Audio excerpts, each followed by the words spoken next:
Welcome to Plastic Model Mojo, a podcast dedicated to scale modeling, as well as the news and events around the hobby, where we hope to be informative and entertaining and help you keep your modeling mojo alive.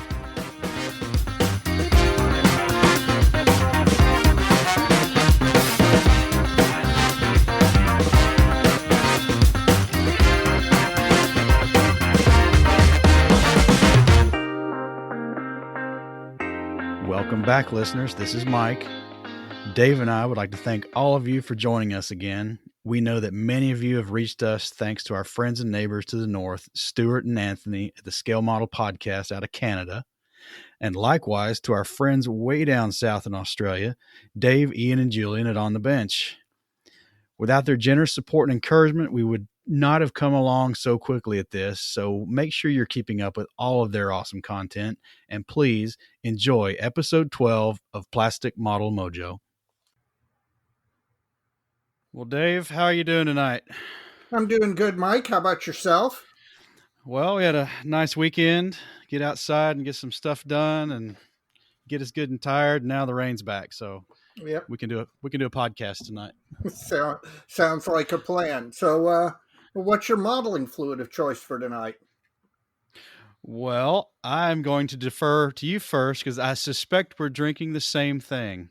No. Yeah, I think so. Oh, well. All right. I am drinking Larceny 92. It's a product of the John Fitzgerald Brewery in Bardstown. The Fitzgerald Brewery is known for a very low-end bourbon called Old Fitzgerald. Definitely not something that you generally want to drink straight, but it's a decent mixing bourbon. It's a common well bourbon. Yes. Old Fitzgerald is a common well bourbon. This is their attempt to step up into the next class of bourbons. It's not as expensive price point wise as say a Bullet is. But it's more expensive than the Old Fitzgerald. It's the 92 comes from its proof. It's 46% alcohol, so it's 92 proof. And it's a little interesting, at least as far as I'm concerned. I had some neat to test it out. I usually, with any bourbon, the first thing I do is have a little bit neat because sometimes ice can change the taste. But the thing about this, there's the caramel notes and the vanilla notes that most bourbons have. And the thing that I noticed about this, number one, is it almost seems watery. Even without ice in it, it somehow seems watery or watered down. And then the finish on it has a little bit of alcoholic bite that's not exactly pleasant. Some bourbons on the back end, you get the sting of the alcohol, especially with a higher proof bourbon, but it's usually not unpleasant. For some reason, this one leaves almost, I don't want to call it smoky and I don't want to call it metallic, but it's something in between the two. And so it's an interesting drink. It's not my favorite bourbon ever, but it's kind of an interesting drink. So what are you drinking? I'm drinking the exact same thing because I was mistaken when we discussed this earlier. I've not had this before. Okay. And I was in the market, so I said, why not? And I think this Larceny has a buttery aroma to it. Mm-hmm. And I think it has a solid honey note to the flavor. Yeah, I would agree with that. I don't quite get the watery thing you're getting, but it does have there's a charcoal kind of finish on it. Yeah, that's it. Which that's not uncommon, but it's a little more pronounced in this one. One thing I noticed about it is the color. Yes. It's very warm, leaning toward yellow. It's almost, God, it's almost iridescent. It's like a, Hmm. so I like it. It's not my favorite like yours, but I thought I'd give it a shot since you're going to do it. And we'd try the same thing for once. Yeah, that's a good idea. Great. We can spin off a podcast on bourbon comparisons. Well, we're Uh, about 5 minutes on this one, so we don't have a bourbon podcast. okay.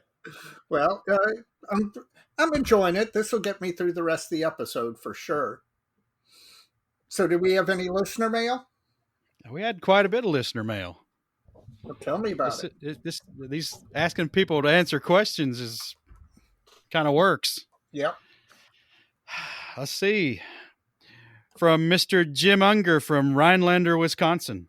He must have been mining back through our episodes, and he brought up something on our American Model Company episode a ways back now. He mentioned a company we missed. It's a car model company. It's Salvinos JR. I don't think it's Junior because it's capital J, capital R. Yeah, I'd never heard of them. And a couple of their kits, I think, maybe old Revell 24 scale molds, but all their 25th scale stuff is their own. And it's all classic NASCAR, like pre 1987, definitely pre stickers for headlights. I hate that. Don't get me started on stickers for headlights. They don't have a lot of cars yet. Well, I don't know. I don't know what a lot would be in this genre, but I mean, it's Richard Petty, Buddy Baker, Bobby Allison, Cale Yarborough, Rusty Wallace. I mean, all the guys when you were burning around the block on your bike with your buddies, you were one of these guys. I mean, these are like the Sunday afternoon heroes from our age group. Yep, exactly. Our I remember Buddy Baker so clearly it wasn't funny. So if you're into NASCAR, and I mean NASCAR when it was really a car, you might want to check out Salvinos JR. They've got a website, and I looked on their where to buy, and Mhm. looks like Scale Reproductions in Louisville has sold them before. It's because they're in their distribution list. So worth a look. Well, you will definitely have to put a link in the show notes. I'll put a link in the show notes. Now, one other comment about that. That's got to be a licensing minefield. Yeah, with all the little logos that are sometimes on the side of Oh yeah, like our car. right behind the front wheel on the door area, or what Yes. used to be a door. I mean, there's Yeah. like there might be 4, there might be 15 sponsor decals on there, plus the big ones on the Yep. hood and sides, and then the maker of the automobile. You got to throw that Yep. in there too. So it's like it's a Monte Carlo, or it's got to be a GM license or whatever. Yeah. My goodness. If anybody knows anything about that, let us know. I'm be real curious because I know back in the 80s, like when the some of the later some of the later schemes in this company's lineup are in the late 80s, 86, 87, and there was a company called J&J Decals. That's when NASCAR was really getting popular in the United States, and it was an aftermarket company, but it was kind of I think they got in some licensing issues and they went away pretty quick. Well, and not to divert us too far off the subject of modeling, but I can tell you, I've had some minor legal experience in this area, and the licensing issues for I know a person whose podcast I listened to did a book on vodka, and going back and having to do obtain all of the licenses for all of the different vodkas he featured in this book, that was the history of vodka and the history of vodka distillers, was just a minefield. And there are a lot of really interesting history books that don't get written because of that particular problem. Well, back to modeling it. Well, not exactly. Back to listener mail anyway. I'm going to paraphrase this in a little bit because it's not completely modeling related. Um, Pete Kulos from Point Pleasant Beach, New Jersey. I don't know if that's a Jersey Shores area or not. Maybe all the beaches are Jersey Shores. I don't know. Never been there. Anyway, He starts out, I'm happy to find out I'm not the only one who pours an adult beverage before sitting down at the bench. So I'll paraphrase again. He's a beer guy, and he talks about while lager styles like pilsners, Vienna lagers, etc., taste better chilled. Many of the high ABV ales and beers actually get better as the temperature comes up. And he mentions bourbon barrel aged stouts, Belgian triples and Belgian quads, and barley wines. Now, if you're going to sip on these, I guess that's pretty good. But some of those triples and quads, oh man, that's worse than what we're drinking tonight. That's true. I'll tell you. You know what? And I generally don't enjoy triples, and I'm wondering if maybe at least part of that problem might be that I drink them as if they're just a regular beer, and so I drink them more chilled than maybe that they're intended to be. That's an interesting idea. I'll have to look into that. All right. Well, thanks, Pete. We'll keep that in mind. So that his point was, those are beers that don't get warm on you while you're working on your model, Yeah, or they get better if they do. yeah, that's a good point. I got a short one here from Doug McLean. He sent us a picture of his Hobby Boss F5E Tiger 2 in 72nd scale. Now, did you Oh, mention yeah. that plane? Yes, I did because Okay. Wolfpack Designs has announced a release of a new 72nd scale F5E. So he was just sharing, but I want to make a point that a lot of folks have sent us pictures, and there's a listener gallery coming, I promise. Now, they say the road to hell is paved with good intentions. Uh, Hopefully, I won't be another cobblestone in that road. But we've got a lot of pictures, and I'll make sure this one gets in there. When I first got it, I thought it was Doug from Indy again, which is actually Doug Oliver, the guy doing the prototype modification to the Tamiya workstand. And I hadn't heard from Doug Oliver in a while. So, Doug Oliver, if you're listening, give us an update on that and see what's going on. All right. Timothy Young from West Yorkshire, England. We're getting a lot of these from the UK. Mm-hmm. Third biggest country that we're listened to in.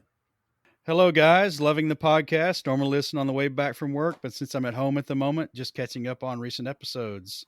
Listen to episode 9 about how you plan projects. I'm primarily a 1 to 1/44th aircraft builder, but with a model railroad background. So I like to make scene, normally with 2 or more planes. So I often look at projects where I can combine a few different elements from the same period, especially if I had 2 kits in the stash with Irish decal options.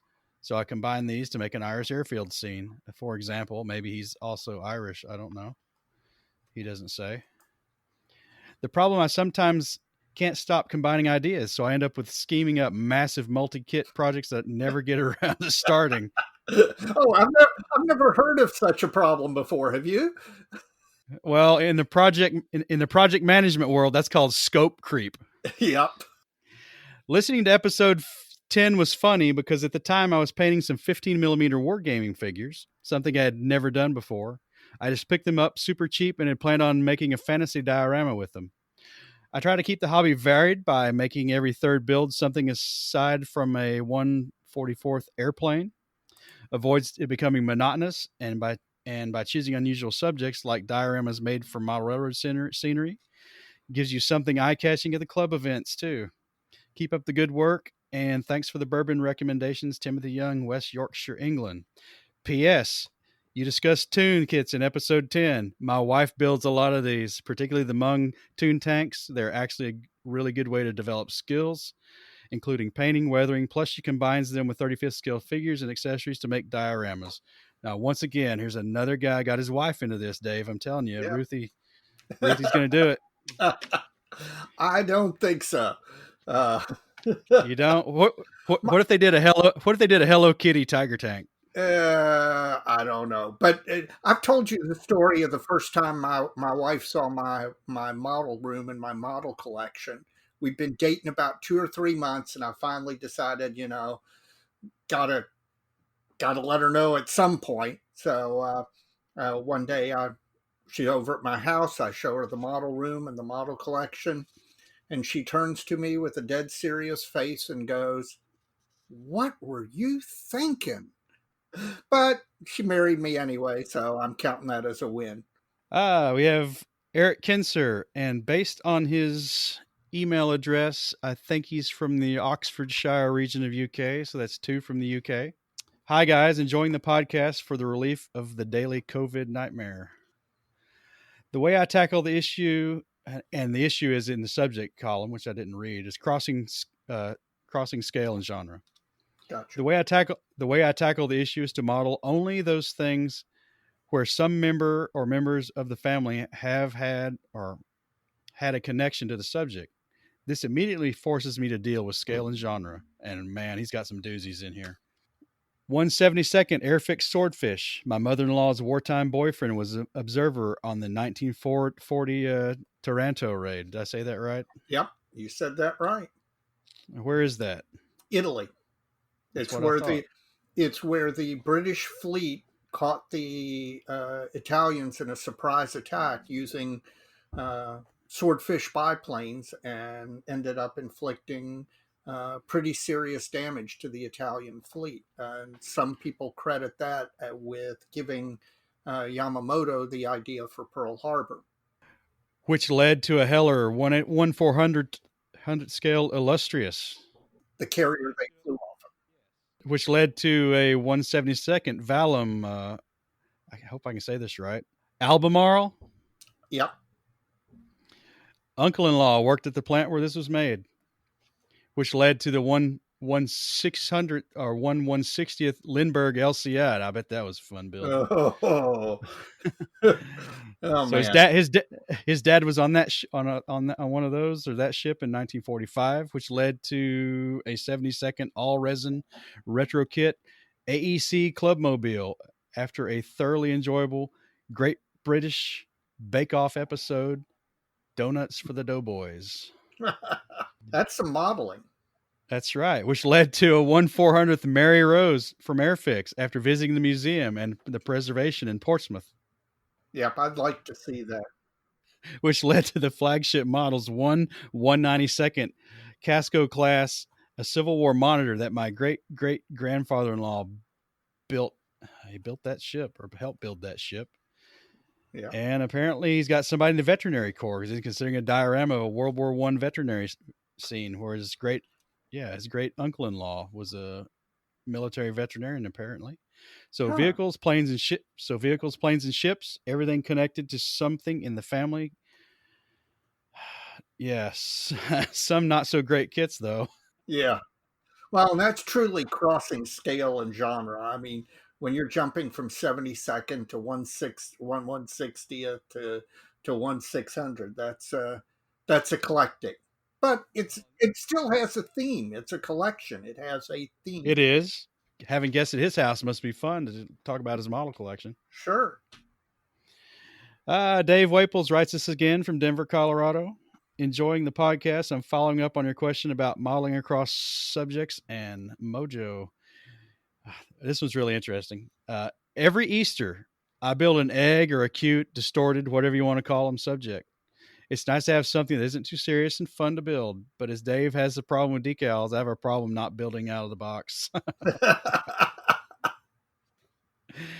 This year's build is from Fujimi. They have a series of kits they called Chibi Maru. I have no idea what, if anything, that means. They are Imperial Japanese Navy subjects, mostly, and there's photo etch and wood deck upgrade parts for these. That's interesting. So they've got upgrades for eggs and tunes now. Oh my Lord. Sometimes sold together, sometimes sold separate. If you want to try a ship and experiment with these types of upgrades, this is a great way to cut your teeth. Very little cost is they go together well. They go together in about 2 weeks and they're fun. That'd be fast for me. Yeah, that's important. Fun. The name of the ship is the Isa or Isa, but interesting. We'll get to that. We might get to that in a minute. Yeah. And he's got. I'll put the picture in this soon to be done at some point listener gallery. He's got a Rising Sun base and a Tamiya dome case to go over it. So cool. Looking nice. This is a long one. I'll paraphrase a little bit. It's from Rob Miller from Oakland, California. And he normally builds 48 scale aircraft, real space, and sci-fi. And Another one of the guys trying to avoid the dark specter of AMS. Now, AMS, I don't know if that's a global modeling term or not. Maybe. Australian modeling syndrome? No, I don't think it's Australian modeling syndrome. Advanced modeling syndrome, Yep. which is getting down to the brass tacks and getting really so far into a project that they really slow you down, and sometimes you lose sight of even while you're building the damn thing. So he's picked a few kits that are, I don't know what to say. Just thought they were cool. New subject. He built a 1/35th scale Tamiya Achilles 2C, which is the British version of the M10, I think, Right. tank destroyer. And he watched Amazon Prime's The Grand Tour about Formula One racer Jim Clark and built a 1/20th scale Lotus 42. Beautiful car. And what his takeaway from all this is, what did he learn? He's got quite a bit of information on that. But for the Achilles, it was figure painting and simulating wood grain on Pioneer tools and that sort of thing. And then having to rethink the way, like for a lot of armor kits, you can build the entire kit up front and paint at the end. Yeah. A little harder to do with an airplane. So he had to kind of reorder his way of thinking. And the Lotus was a lot of paint, mask, and polish, lacquer finishes, dechroming and remetallizing parts, wiring an engine, that sort of thing. So the net is stepping out of preferred scale and genre exposes me to new techniques, products, tools, and subject matter. Indeed, it does. That's a good point. Yep. And I just listened to the latest On the Bench from the Australians, and Julian makes that comment that everyone should try a different genre every now and then because you're going to learn something. I agree wholeheartedly. Again, as I said in that episode, the best modelers I know, while there are some that concentrate on just one thing and one scale and all, some of the best modelers I know are guys who will be building a 35th scale tank one day and a 24 scale NASCAR car the next day.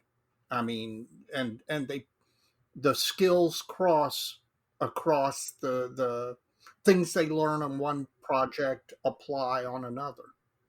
And lastly, Alex Restrepo from Louisville, Kentucky. Do we know him? I think I know him. Sounds Colombian. Yes, that does. Let's see. Hey, Mike and Dave. A few months ago, several club members, Dave included, attended a tour at a 3D printing facility.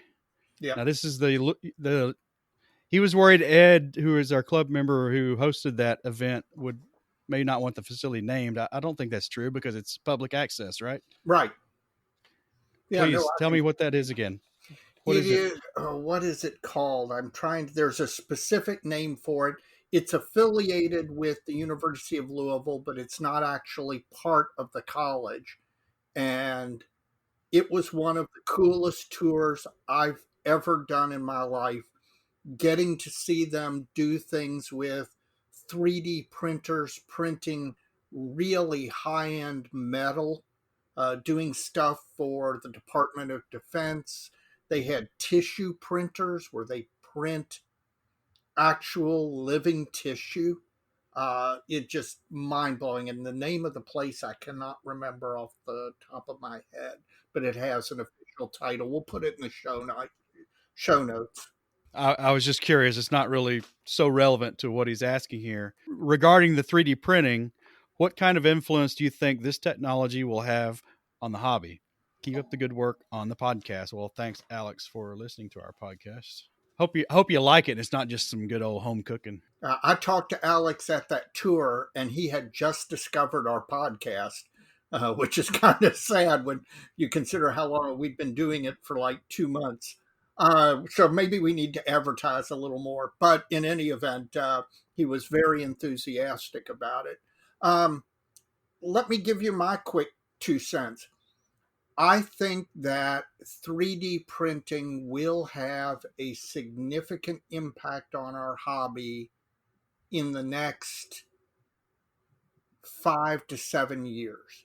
Because right now it is just getting to the point where cost-effective 3D printing for the hobby segment, where the quality is such that it's really usable in the hobby is just right getting close. And I think 3 to 5 years down the road, um, you're going to see a lot of stuff done that currently is done in resin, particularly in conversions, that are going to end up being done in 3D printing.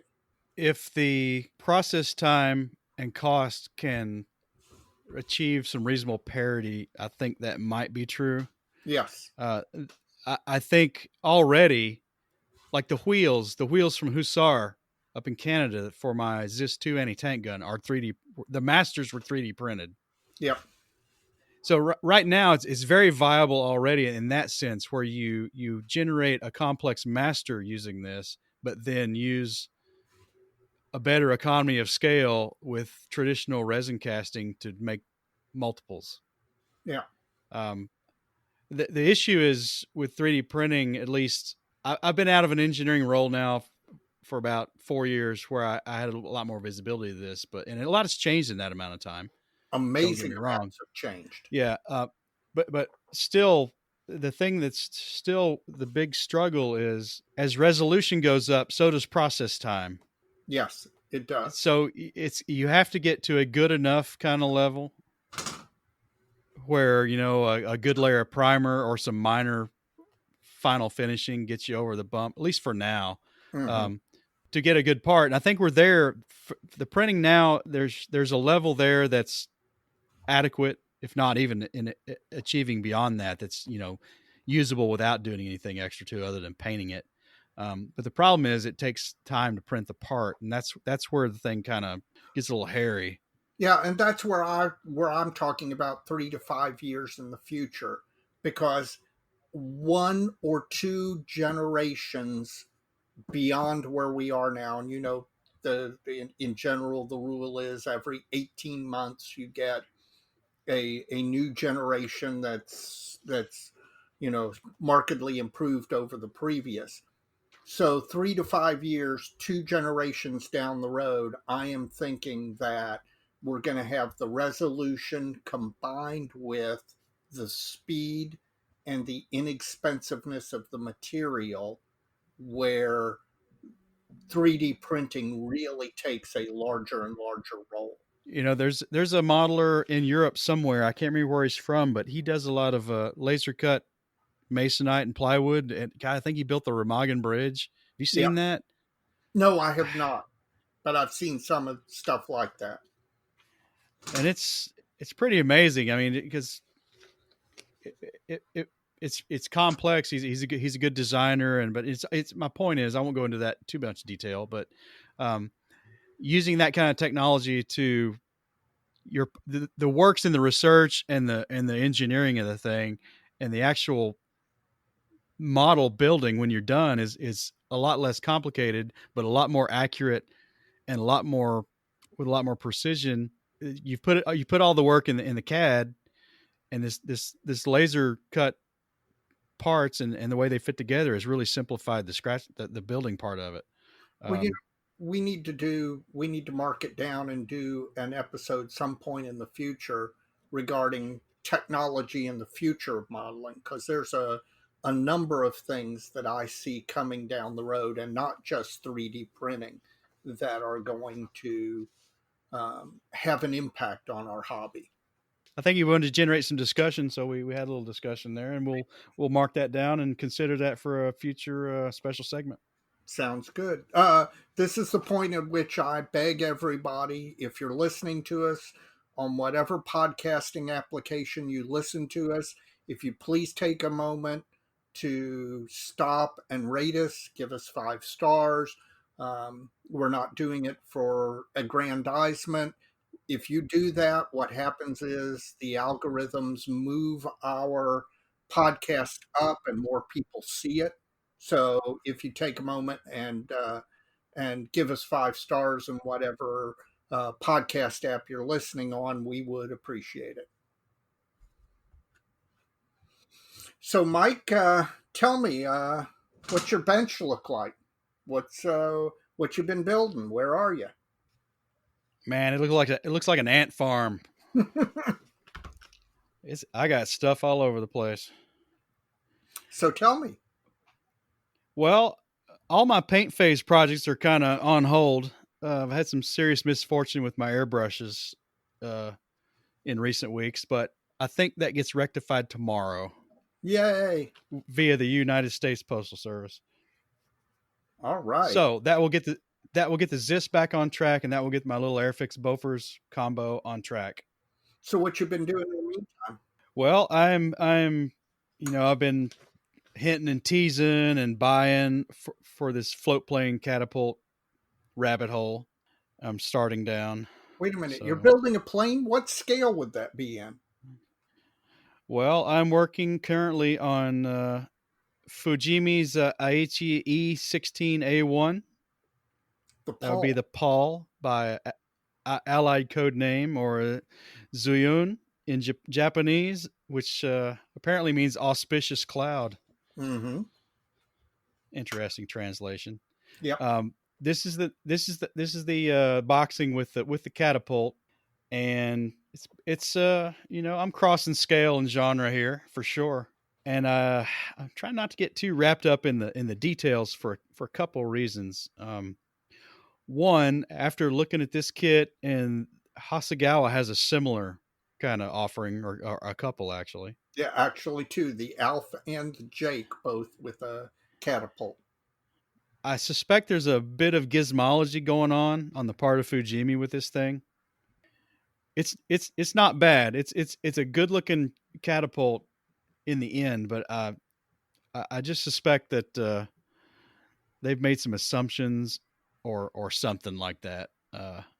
Reference is a little sparse. I'm finding, because I've never researched ship stuff before, so somebody out there listening is going like, "Are you kidding me? There's tons of stuff on this. You just haven't looked here yet," which is probably true. But anyway, the other reason is there's no aftermarket for this guy. So back to AMS.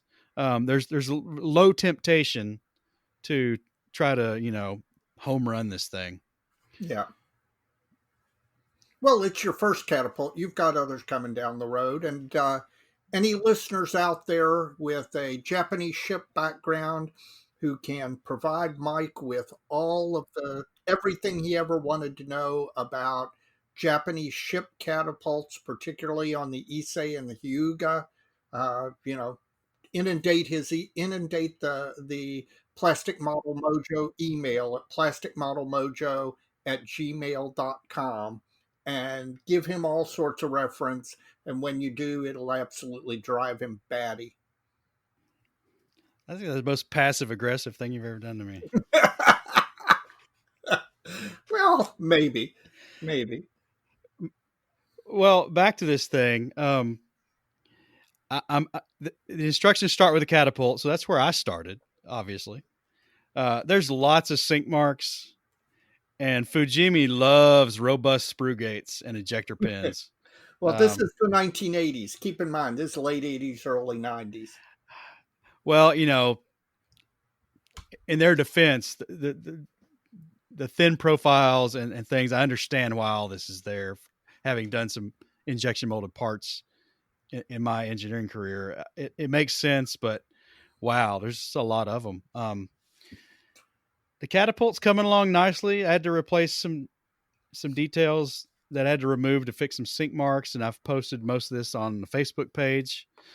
There's been some fundamental scratch building and jig making, which I really enjoy, that working through that kind of stuff. It's kind of a zen walk in the zen garden for me, actually, to do sort of those things, especially when I'm just replacing kind of what they botched, by like access hatches that have sink marks running through them.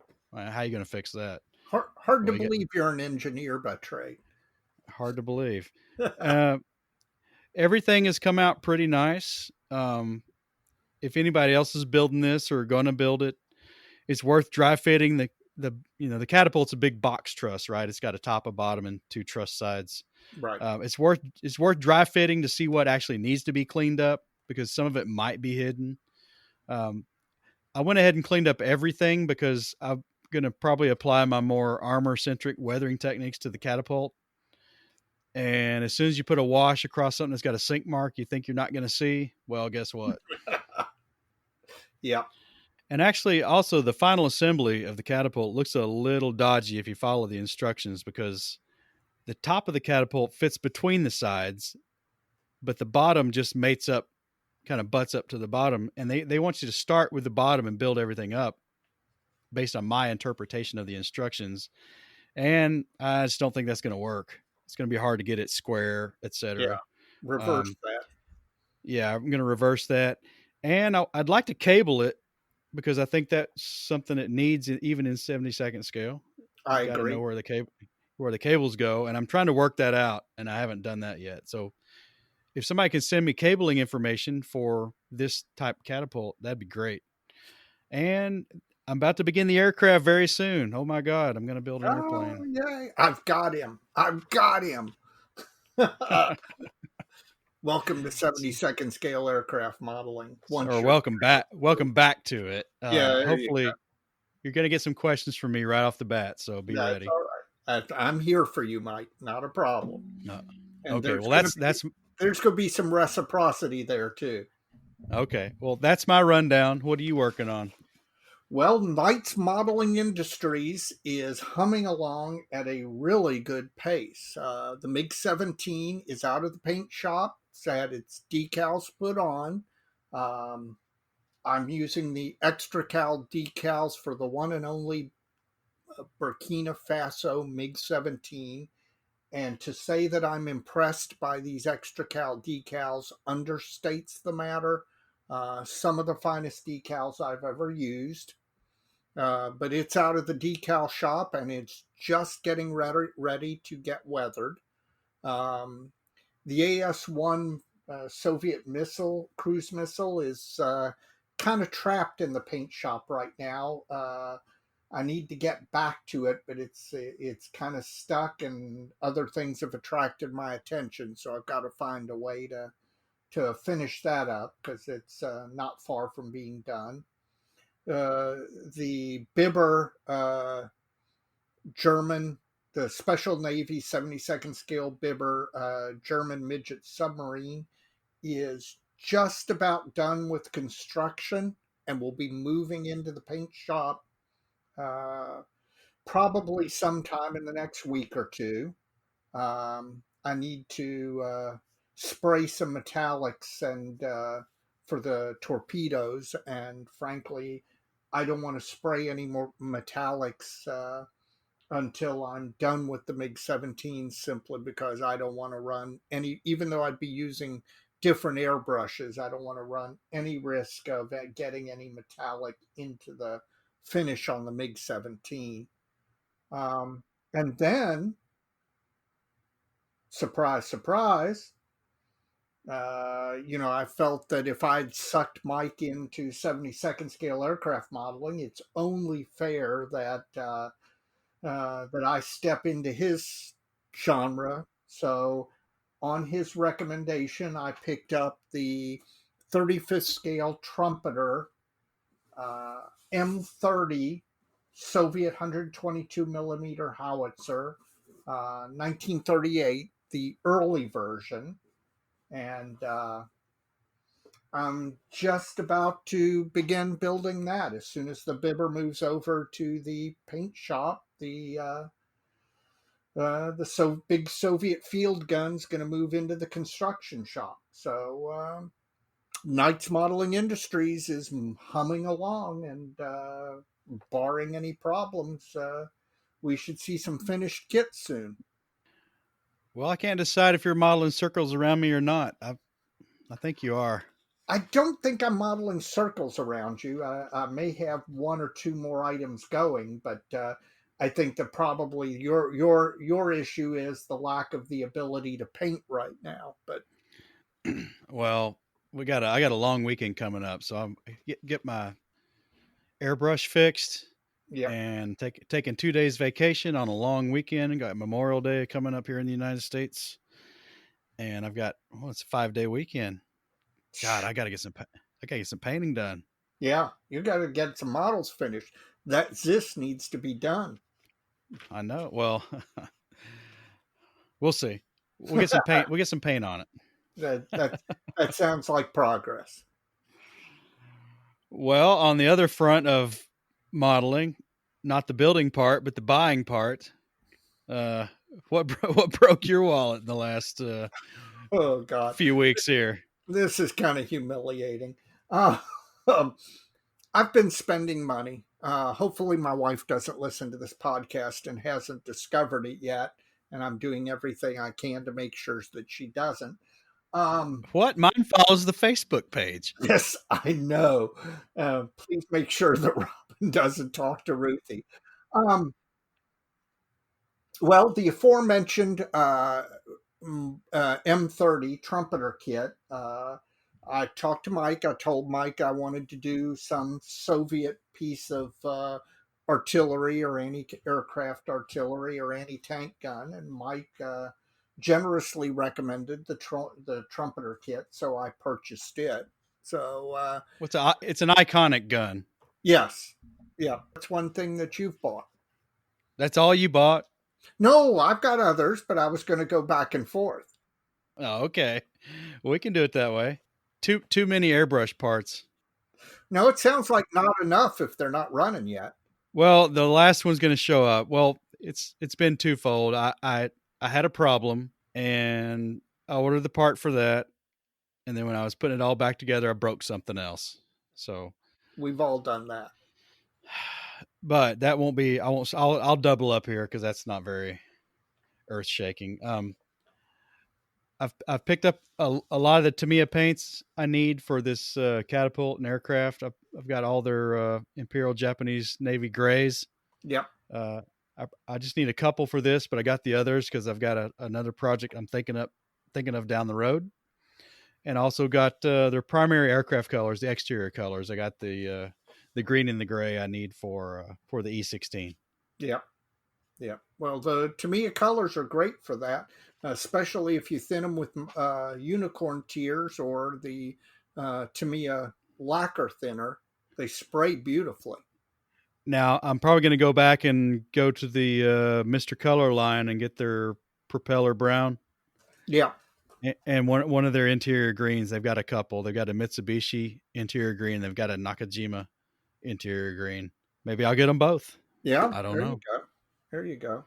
Well, speaking of aircraft, I picked up the Airfix B-25B, the Doolittle version, and this has been out in Europe, but for a while, but it just hit the American distributor, Hornby USA, out in Washington, and then was delayed by the pandemic. But it's arrived at Scale Reproductions, and I went by and picked it up and opened it up the other night. And I've got to admit that it got me awfully interested, and I may have to slot it into the production schedule. Uh, it's kind of iconic, and I've got the decals to do absolutely any one of the Doolittle Raiders, and so that may be coming down the road. We'll see. How about you? Well, back on that just a second. I've not seen you build a multi-engine before.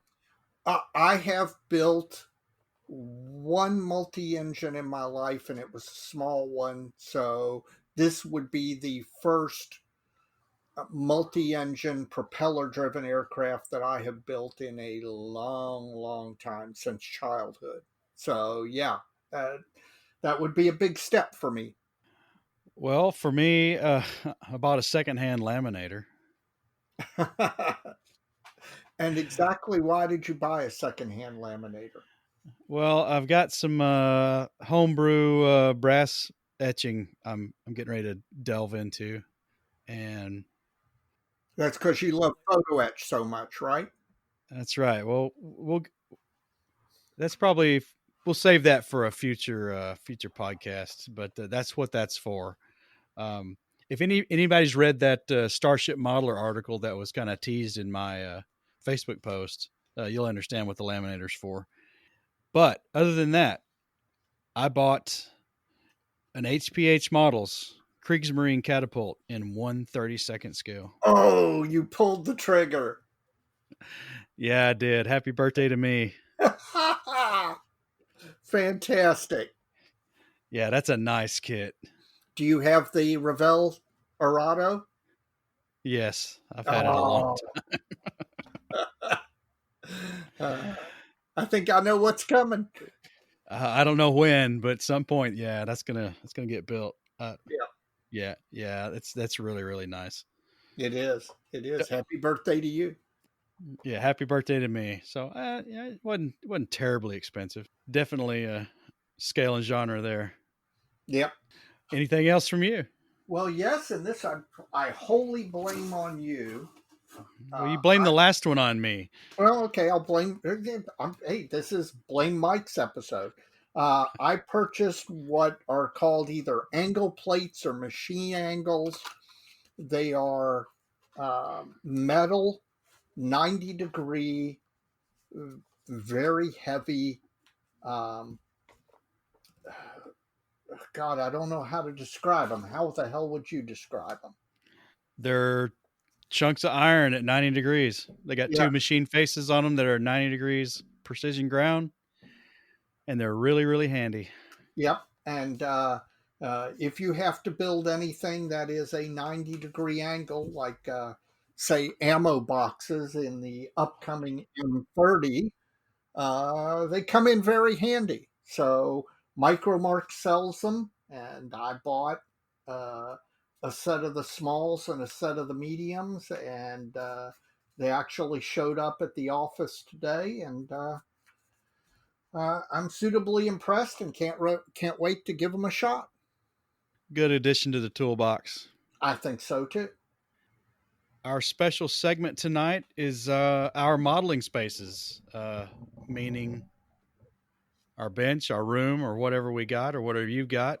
And we're going to have a little discussion about what our modeling spaces looks like or is equipped with. And hopefully, you guys out there listening can send us some feedback as to what your modeling space is like. So, Dave, Yes. we're we're both fortunate in that we have a dedicated space. Yeah.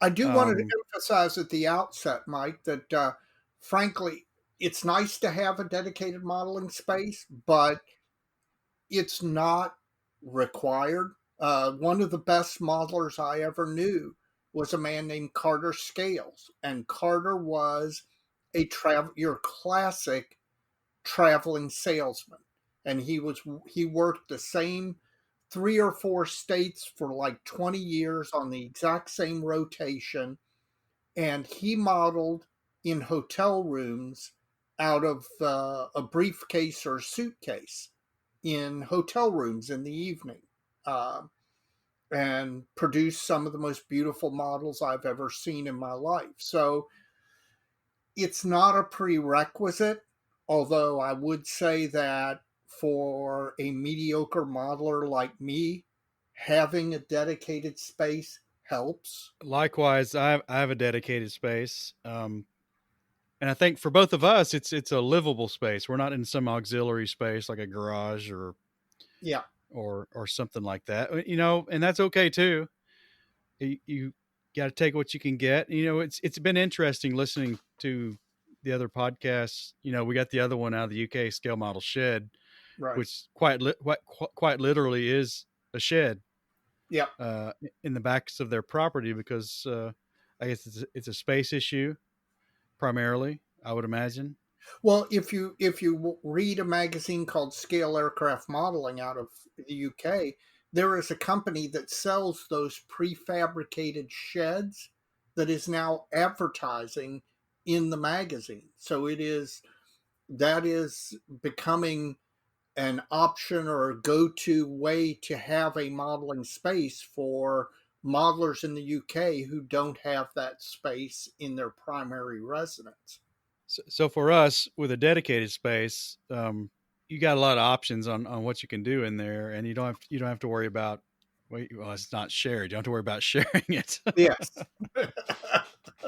I'll post a few pictures of my space, and I'm sure Mike will of his. And Yeah, it is nice to have that dedicated space. Now, another interesting thing for Dave and I is you just recently moved, and I've moved within the last 10 years. Um, your shop now is kind of, it's operational. It's Yep. probably not completely refined. Now, mine should be freaking gangbusters done by now, but It's never done. it's never done. And I still got stuff in boxes from the move 10 years ago. Um, when we moved, it was right. The kids were transitioning into school, and it's just never happened. But anyway, it's coming along nicely now. Yeah. Uh, but what did you have before at the Well, old place? at the old place, I had a basement that was a room that was in the basement. It was unfinished generally. Um, uh, and probably a bigger space physically a little bit than what I have now. But the space I moved into is a completely finished set of two rooms, or a room and a long storage closet. I have, as I think we'll all agree, the most understanding wife in the world. And as we were looking for a new place, one of the things on the checklist was a model room for me and my hobby. Um, and we rejected a number of places, or she rejected a number of places that were otherwise pretty good homes, but didn't have that space for me. So shout out to Ruthie, even though she's not listening. But uh, I have a dedicated modeling space with uh, 11 and a half feet of bench space, which is about 34 inches deep. Now, about 3 feet of that is taken up by my air booth, my air booth. Um, but I'm very lucky to have this space where I can come down, close the door, and what I do in here is completely I can make it my own, and that really, for me, has helped me in keeping my plastic model mojo alive. What's your space like? I'm in the basement too. This newer home we're in has got a semi-finished basement. You know, it's got a ceiling's been put in, and the block walls have been painted. There's a uh, vinyl tile on the floor already, and it's still kind of a work in progress. I've kind of spread out down here and unpacked most of my things. Back at the old house, you may remember, I had a we that house had an unfinished basement, and we finished the basement ourselves for the most part. And I had about a 12 by 12 room there that was it was like a laboratory. Yeah. And Um, the irony is that the person who purchased it from you was an attorney I used to work with. that is, I wish they'd let me buy those cabinets back. Yes, I know. I mentioned that to him. But you know, we're both below grade in the basement. My basement's fairly dry. It's very dry actually, and it's a comfortable space. Um, Probably the next thing on the list is what are you actually working on? I've got my bench that I work on primarily is was built by my grandfather about 30 years ago. Um, and it's a sit down height workbench, like a desk with a couple of drawers and some pegboard and corkboard and a bookshelf above. And it's kind of where I do probably 99% of my work.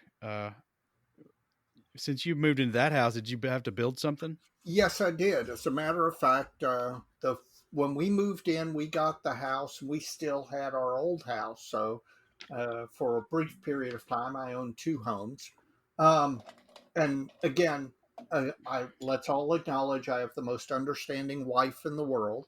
And the first thing I did was I built a bench about 36 inches high, 32 or 34 inches deep, all all down the one wall of the model room. It's 11 feet in length. Now the last 3 feet of it's taken up by the air booth. And what I've used to organize is I've got some of those Rubbermaid 3 drawer um, uh, uh, organizing products. And then I've got a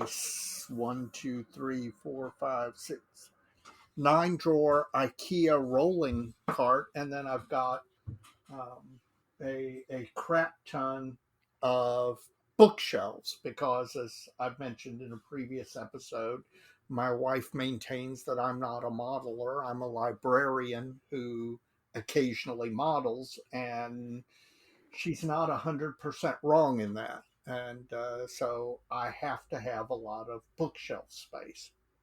How about you? I've got bookshelves. In addition to my bench, the plan is hopefully in the coming year, I've got another wall along the shop here that I'm going to put about 14 feet of standing height cabinets with drawers and under cabinets and a countertop, kind of like I had at the old shop, but a little bit more space. I got more space here. I just haven't got around to finishing it yet.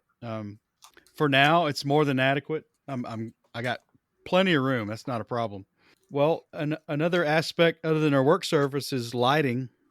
Yes, I was going to say that to me, the most important thing in your workspace, regardless, I mean, it's not bench size, it's not a completely closed off room, it is lighting. Um, what I did in my model room is I painted the walls. I actually color matched it off of um, an FS color. I took it to Home Depot and I said, I want this color. And it's kind of a cream color, pretty close to 36, 622 is, I think, the FS number, um, which you might recognize as the underside color in the Vietnam camo scheme for American aircraft.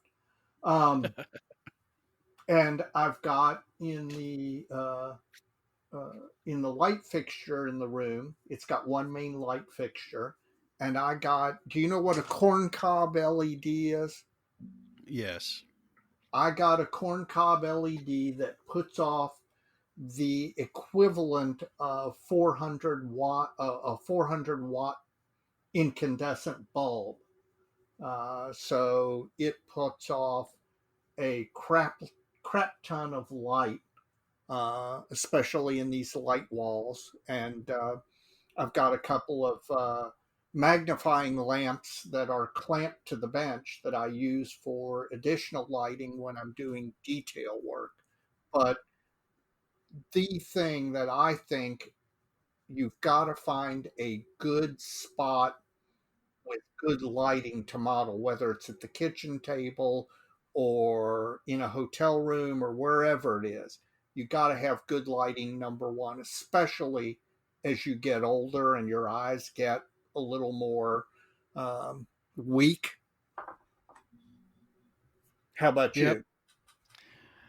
Well, at the old house, I had in a 12 by 12 room, I had three 4 bulb fluorescent fixtures, which I had um, daylight spectrum bulbs in. And instead of putting diffusers over the bulbs, I used the chrome plated lattice type inserts, which reflected the light everywhere. And I had gloss white beadboard paneling on all the walls, and it literally was like a laboratory. I mean, lighting was never a problem in there. Now on my bench, I've got a gooseneck and I've got two other, home store shop light, work light, the clamp on stamp metal reflector kind of things. Right.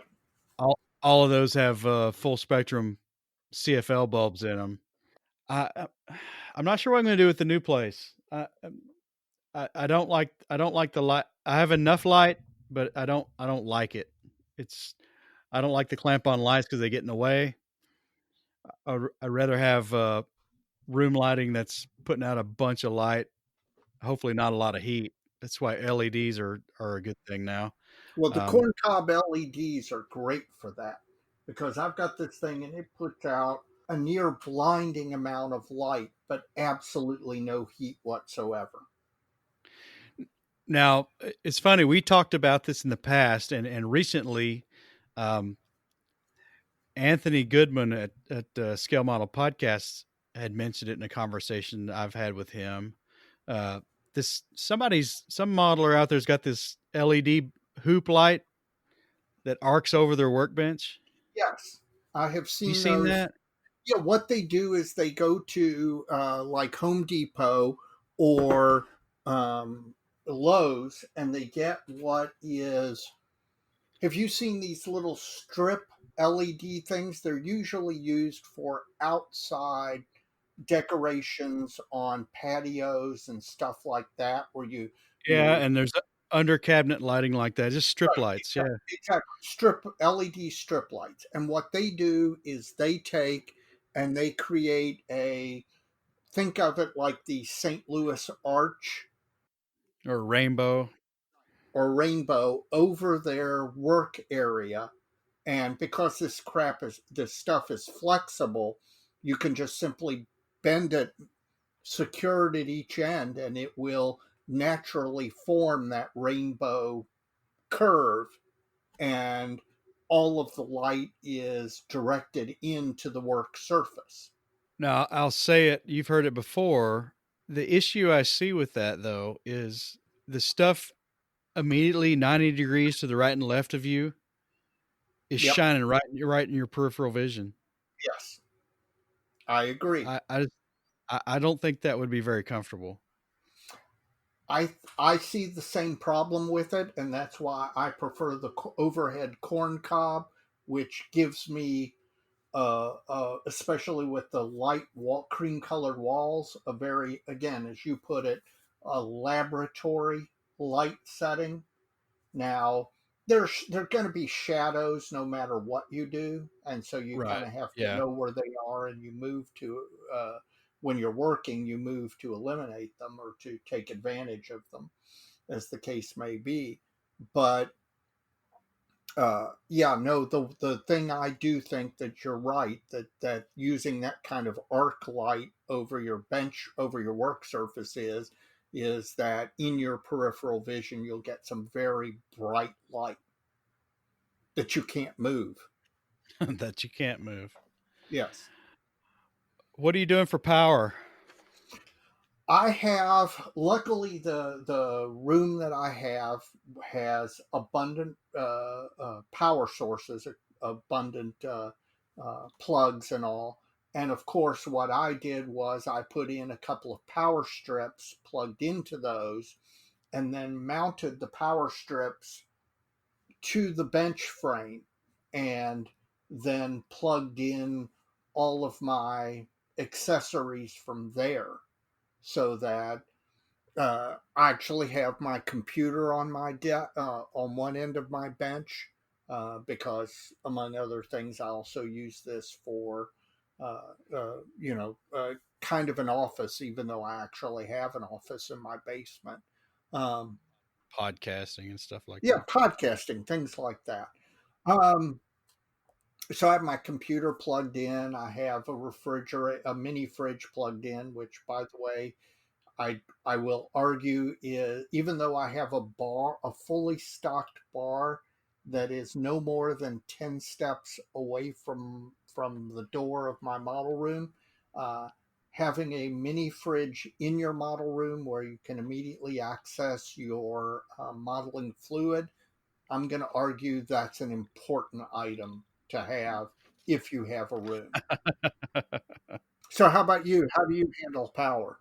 Well, I've got two power strips mounted directly to my workbench, and so Yeah, I've got I can plug into a wall outlet with two plugs and get 10 on my workbench. So yeah, I've that's got what that I do. covered.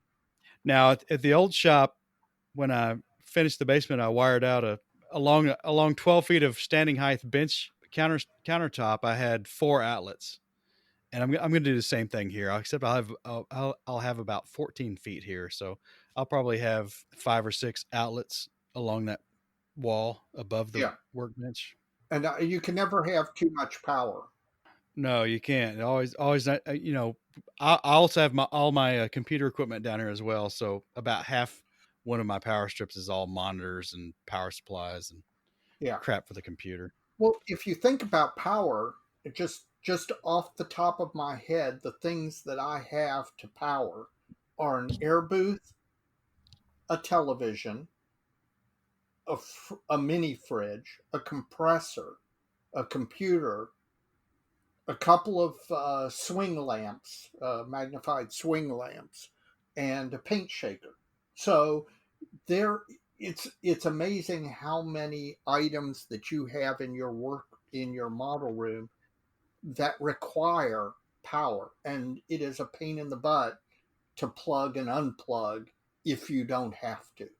So with all that, getting your space kind of defined, the tools that are on my bench all the time are mostly my assembly type things, Yeah, pliers. My drawers are full of tweezers and sanding stuff.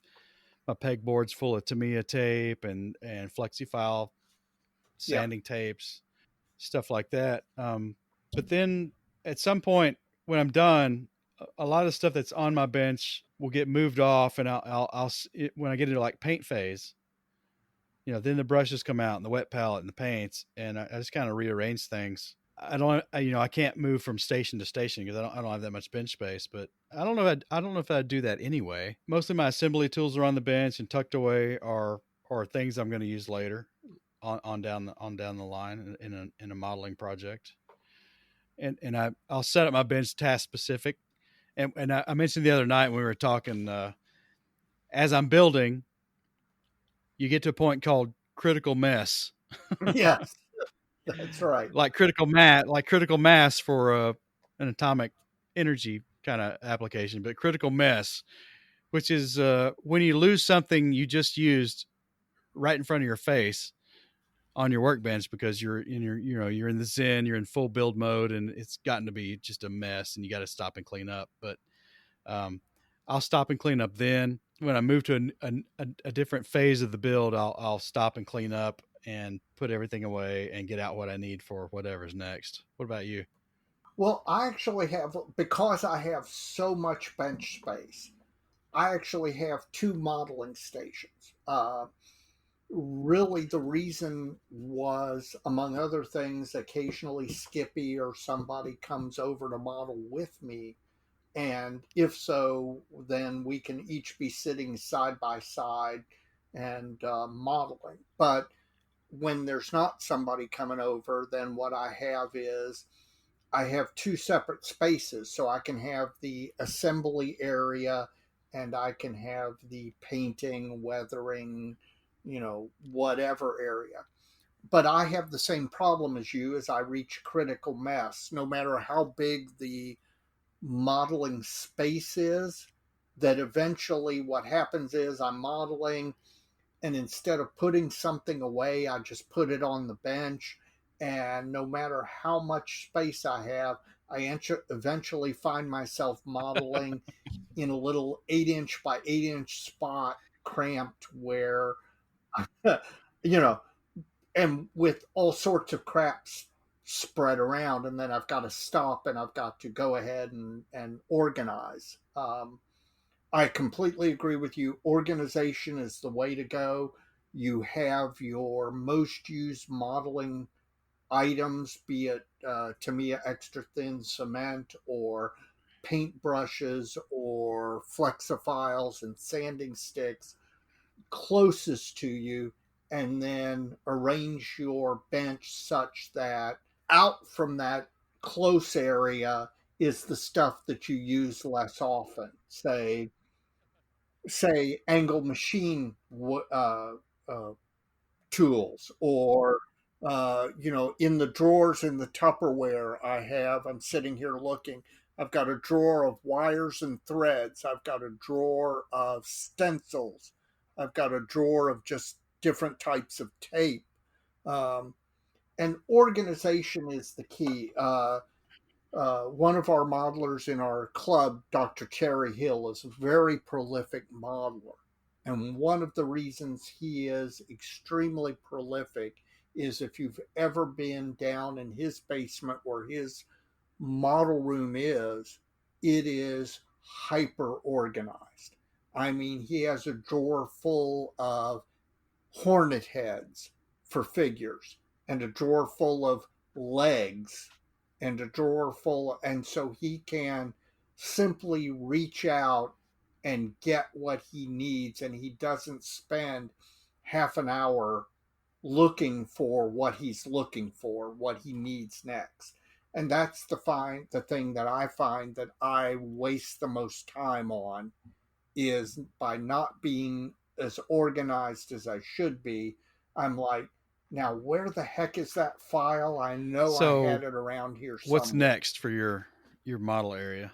Well, I just recently reached critical mass, and so I had to stop and organize my bench and put things away that I had gotten out, used, and then just simply set down on the bench um, instead of putting them back where I got them. Um, I think that probably one other area I do want to touch on is that modeling can be a little bit solitary. And I find that if I'm listening to music or listening to TV, I can't really watch TV because that's too distracting. I have mounted to the wall in my model room, I actually have a television. And, back before the pandemic, if there was a football game on or a baseball game on, I can put that on and I don't have to watch it. I can listen to it and model. Or I've got a CD player where I'll listen to music. Mostly I listen to big band music, occasionally some R&B, although I find that up tempo music is it actually makes me want to. It's amazing. You start to try and build to the tempo, and so it's not always as zen as it should be.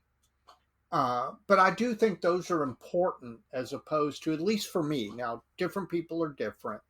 Um, at least for me, I I want something on in the background, music, sports, a podcast. I'll listen to On the Bench or Scale Model podcast while I'm modeling, and that's a great way to listen to something while I'm modeling. And it's kind of multitasking, but it's not. There's a certain zen that I get out of it, and actually I find that I build better and I model better when I'm doing something like that. What's your experience as far as Well, when you model? when I model, I think you raise a good point, and in fact, one of our listeners broached this topic on the Facebook page about what we're listening to. And for me, I do a lot of big band music. I do a lot of jazz of all types, modern jazz, fusion jazz. I like to keep it a little bit mellow because I know some modelers in our club who like are into the the metal and the harder stuff, and I don't see how they model while they're listening to that. I just can't do it. Neither do I. In fact, I'm not sure how you model, depending on what jazz you're listening to. Some jazz can be pretty frenetic, and I'm not sure I could model to Based that. on the music I grew up with, the time I came of age, high school, teenage years, I listened to a lot of new wave and synth pop kind of stuff from bands from the late '70s through the mid and late '80s, and that's not too harsh. That's pretty tame.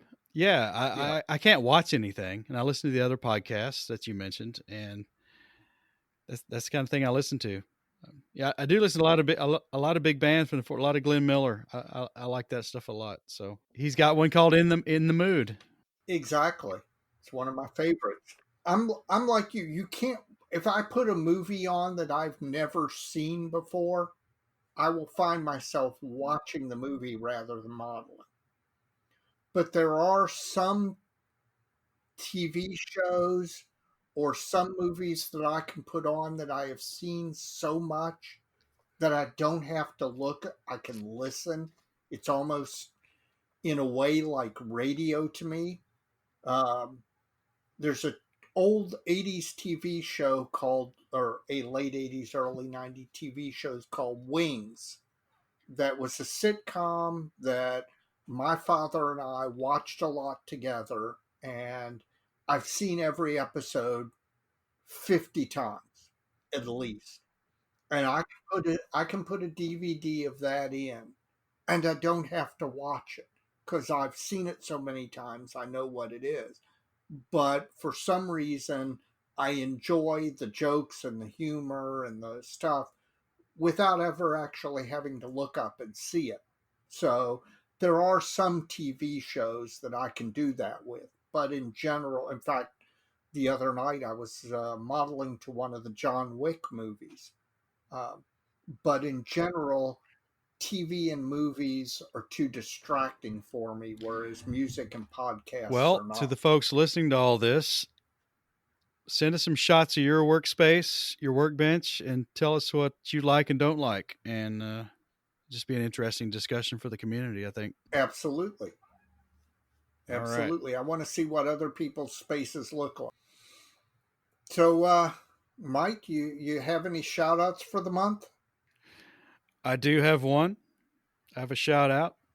My shout out is to Ian Kaisers from On the Bench. So, tell us This gets into my aircraft and catapult project. Um, I got to paint this thing at some point, right? Yep. And you had informed me that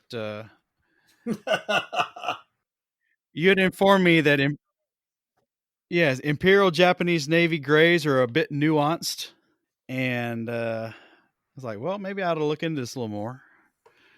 I knew Ian had built some Japanese. He just finished a Japanese aircraft carrier, I think. And I Facebook messaged Ian regarding the color for the two ships that carried this particular catapult. And he provided me with some pretty precise and exact information. And Ian took care of me. And I think, Ian, you are the official scale modeler ambassador to Kentucky now from Australia.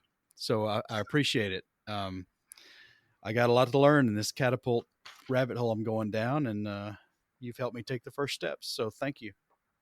Well, there is a ton of that information out there, and guys who, and again, I think I've said this before.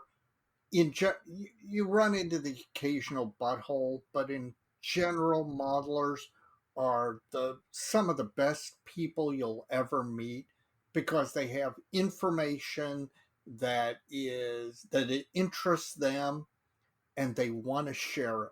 They're willing to tell anybody who asks, "Hey, here's what I know," and you that's pretty damn amazing. It really is, and It really. I run into that quite a bit, and yeah, Ian took care of me. I appreciate it. Thank you. Well, my shout out of the month, frankly, is totally your fault. It's Goodman Models. Uh, the super sanding blocks that not only you had obtained from them and used and highly praised, you wrote a review of them for our local club newsletter that I've also submitted over to the IPMS Journal, and it convinced me I needed them, so I went ahead and ordered them, and I've got to say the service has been fantastic. I got an email telling me they got my order. I got an email telling me that they've shipped the goods.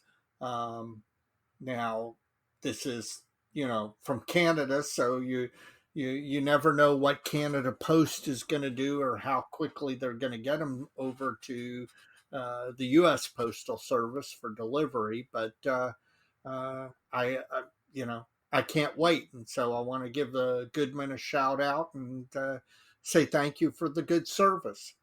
All right. Anything else? That's it. Well, we're running kind of long here, so Dave, we probably wrap it up. Yeah. You know what they say, so many kids. So little time, Dave. You take it easy, Mike. All right. Thank you.